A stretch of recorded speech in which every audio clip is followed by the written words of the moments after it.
Queridos hermanos, iniciamos la lección divina de este día sábado 1 de junio, sábado en que celebramos la memoria de San Justino Mártir. Por la señal de la Santa Cruz de nuestros enemigos, líbranos, Señor Dios nuestro, en el nombre del Padre, y del Hijo, y del Espíritu Santo. Amén.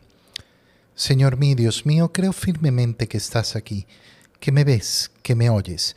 Te adoro con profunda reverencia, te pido perdón de mis pecados y gracia para hacer con fruto este tiempo de lección divina.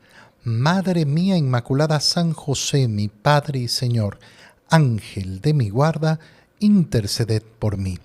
En este día sábado leemos en la primera lectura la carta de San Judas, capítulo 17, versículos 20 al 25. Queridos hermanos, recuerden las palabras que les predicaron los apóstoles de nuestro Señor Jesucristo. Consolídense sobre el cimiento de su fe santa. Oren, movidos por el Espíritu Santo. Conserven en ustedes el amor a Dios, en espera de que la misericordia de nuestro Señor Jesucristo les dé la vida eterna. A los indecisos, traten de convencerlos para arrancarlos del fuego de la condenación. A los otros, manifiéstenles compasión, pero con cautela, aborreciendo aún la ropa contaminada por su mala vida. Palabra de Dios. Es muy interesante reflexionar en profundidad sobre las palabras de la carta de Judas que leemos hoy, porque por un lado nos invitan a una vida verdaderamente cristiana y nos expresan condiciones que algunos puede que no las entiendan. ¿Por qué? Porque se han conformado de acuerdo a la mentalidad del mundo. Fijémonos cómo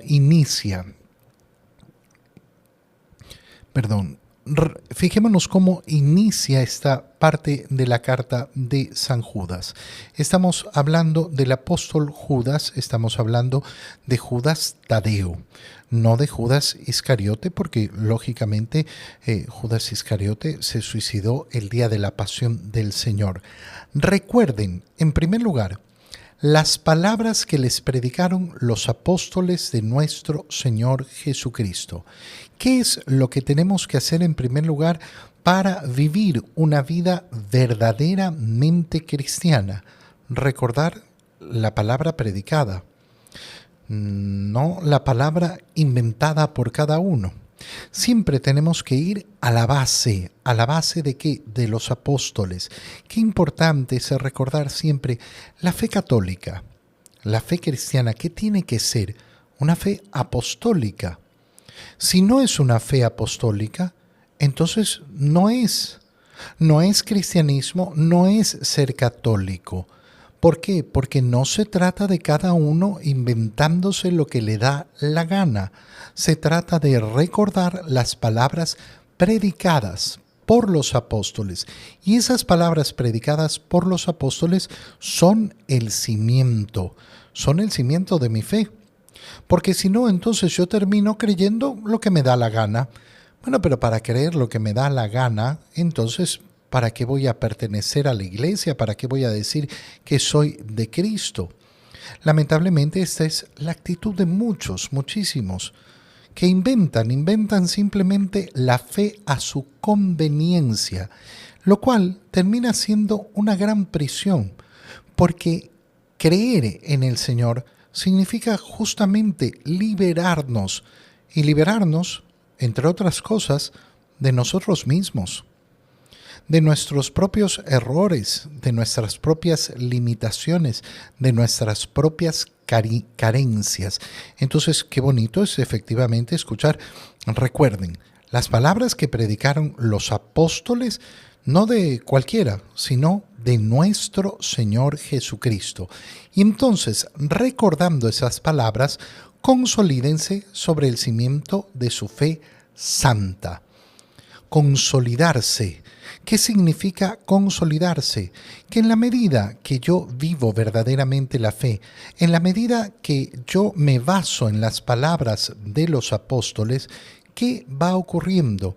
Va ocurriendo que mi fe se afianza, se consolida, es decir, se fortalece. No puede ser que yo tenga la misma fortaleza de fe de hace 20 años que ahora, porque entonces significaría que en los últimos 20 años no he consolidado mi fe.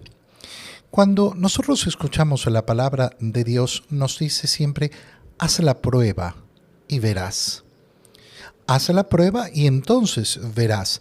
¿Qué significa? Significa que el camino de la fe es el que está diciendo el apóstol Judas.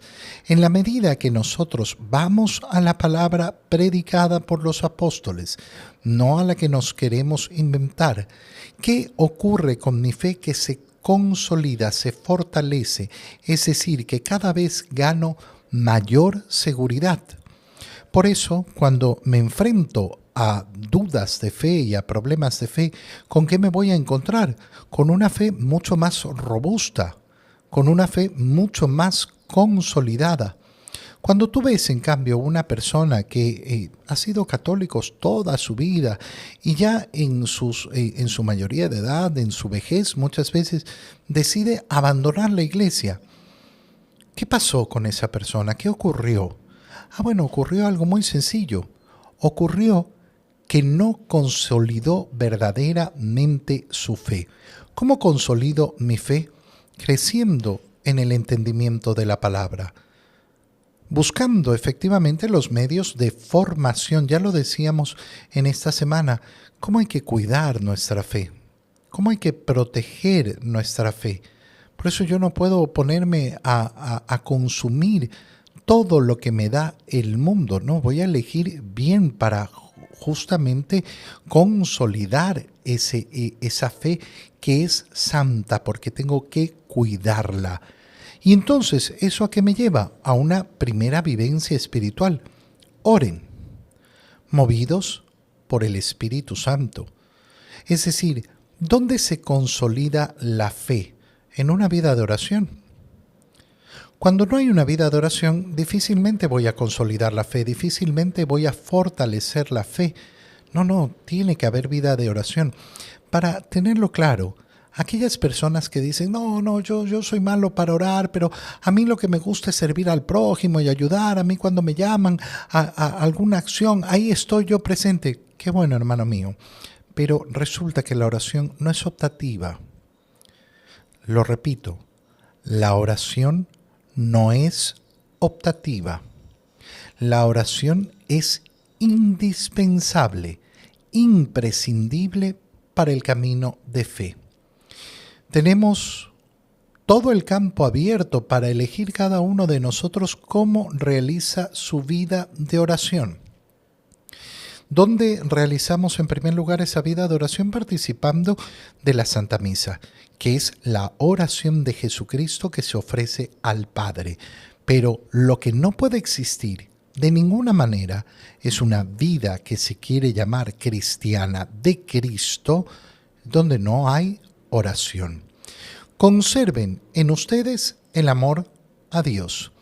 Es decir, que tengamos esos actos de amor a Dios con una esperanza. ¿Cuál es esa esperanza? La misericordia de nuestro Señor Jesucristo que nos da la vida eterna. ¿Dónde entonces se va a consolidar la fe? Si es que yo tengo la esperanza de la vida eterna. Si en cambio no procuro crecer en esa esperanza, bueno, mi fe no se va a consolidar. Y de ahí pasa Judas a explicar ese trato que tenemos que tener hacia los demás, a los indecisos. Traten de convencerlos. Qué bonitas palabras. Porque nos enseña cómo si nosotros basamos nuestra vida en las palabras predicadas por los apóstoles, ¿qué vamos a hacer?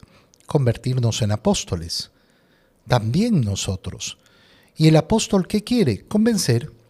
Así como los apóstoles de Cristo han salido al mundo a predicar el Evangelio, a convencer sobre la verdad del Evangelio, así Del mismo modo lo hacemos cada uno de nosotros, con el deseo de convencer, no de obligar. Nunca de obligar.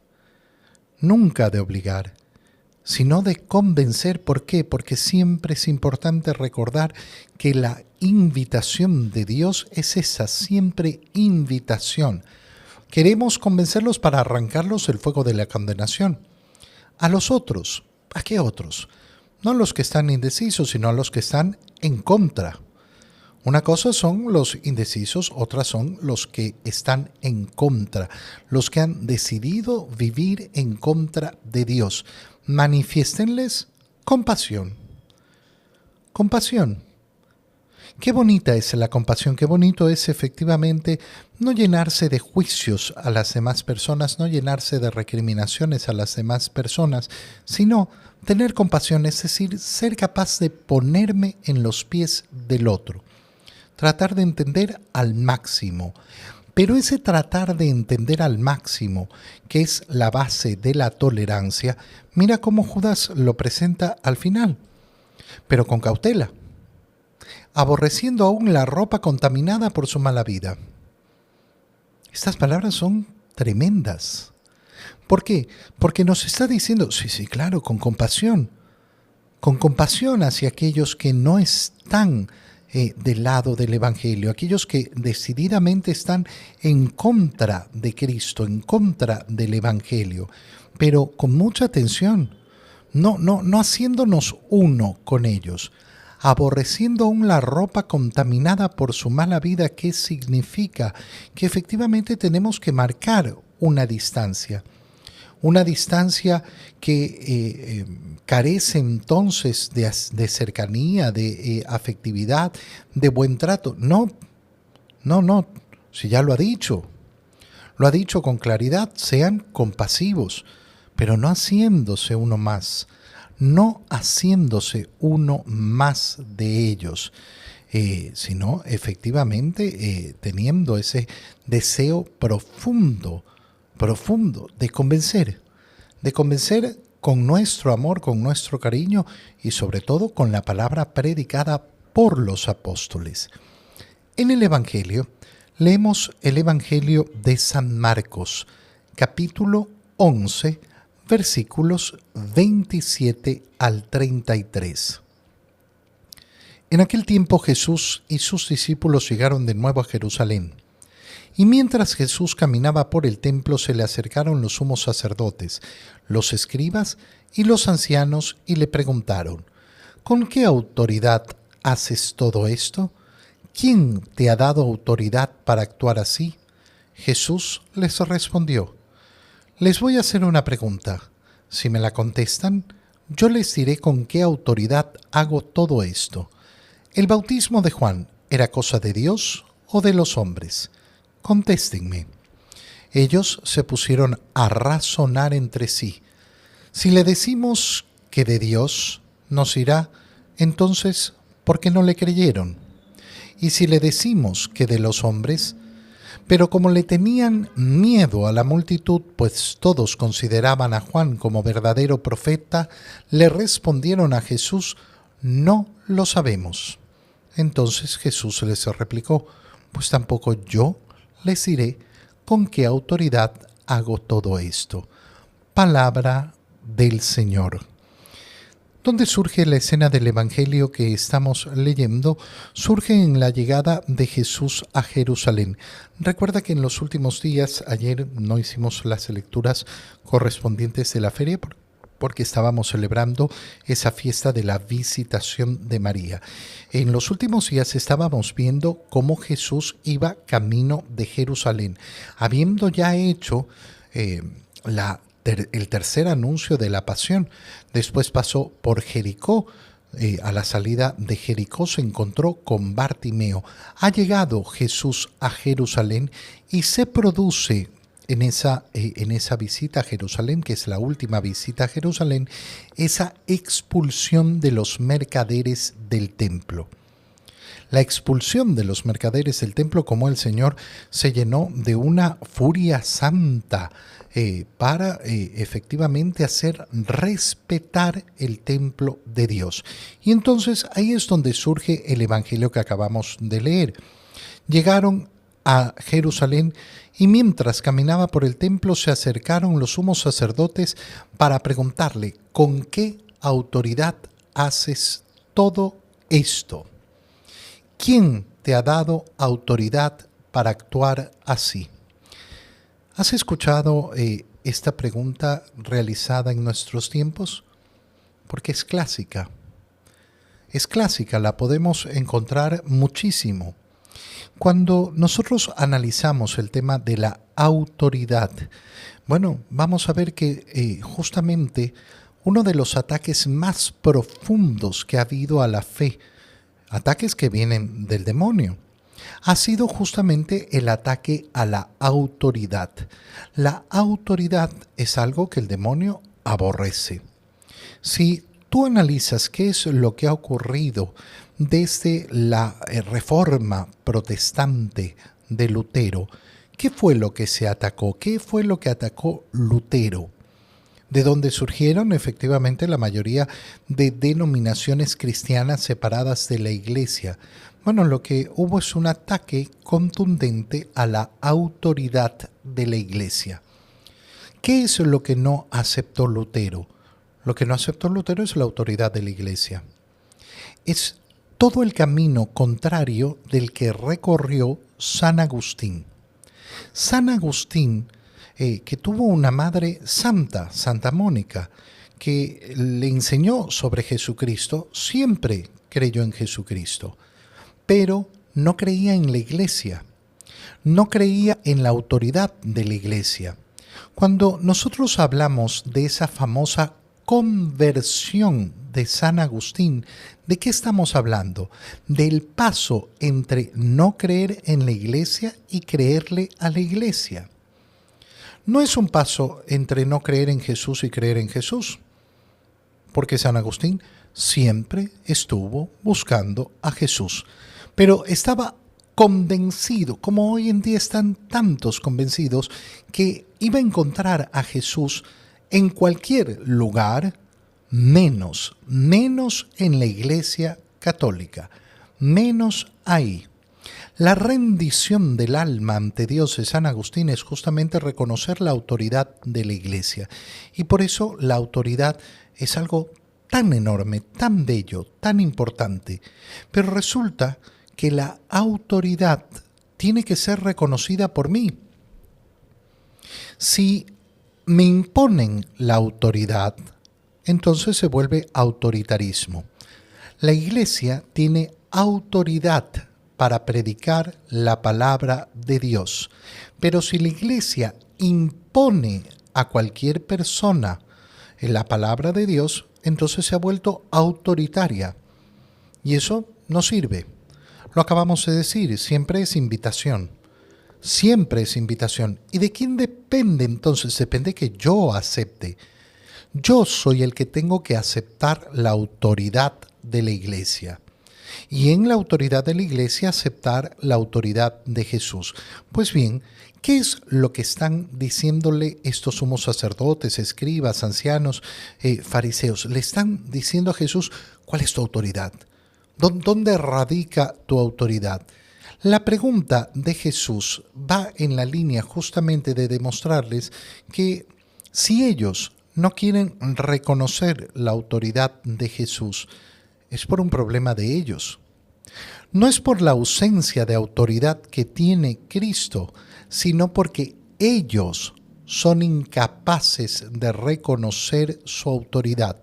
Y por eso es que el Señor no puede hacer absolutamente nada por ellos. Si ellos han decidido que Jesús no puede ser una autoridad para su vida, para ellos, entonces no hay nada que hacer. ¿Por qué? Porque Cristo no los va a obligar. Y de ahí es donde surge la pregunta de Jesús. Les voy a hacer una pregunta y si me la contestan yo les diré con qué autoridad hago esto. ¿El bautismo de Juan era cosa de Dios o de los hombres? Contesten. contesten una cosa tan sencilla. ¿Y por qué era tan sencilla? Porque es evidente. Si yo me enfrento a Juan el Bautista y digo es de Dios, bueno, entonces tengo que seguirlo. Y si me enfrento a Juan el Bautista y en cambio digo no, no era de Dios, bueno, entonces lo tendré que decir con valentía. Pero ellos deciden no contestar. No creen en Juan el Bautista y no se atreven a decir que no era enviado de Dios. No quieren tomar partido. No quieren admitir la verdad. Bueno, el que no quiere admitir la verdad, el que tiene miedo a quedar mal con uno, con el otro, el que anda buscando cómo colocarse bien delante de los demás, no va a poder reconocer la autoridad de Cristo. Y por eso el Señor simplemente les dice, bueno, si ustedes no contestan a una pregunta tan simple, yo tampoco les voy a decir con qué autoridad hago todo esto. Qué bonito entonces, el día de hoy, hacer nuestra oración diciéndole al Señor, Señor, tú eres la autoridad de mi vida, tú eres el dueño de mi alma y de mi corazón. Te doy gracias, Dios mío, por los buenos propósitos, afectos e inspiraciones que me has comunicado en este tiempo de lección divina. Te pido ayuda para ponerlos por obra. Madre mía Inmaculada, San José, mi Padre y Señor, Ángel de mi guarda, interceded por mí. María, Madre de la Iglesia, ruega por nosotros. Queridos hermanos, que el Señor los cuide, los proteja en el nombre del Padre y del Hijo y del Espíritu Santo. Amén. Un muy feliz día para todos.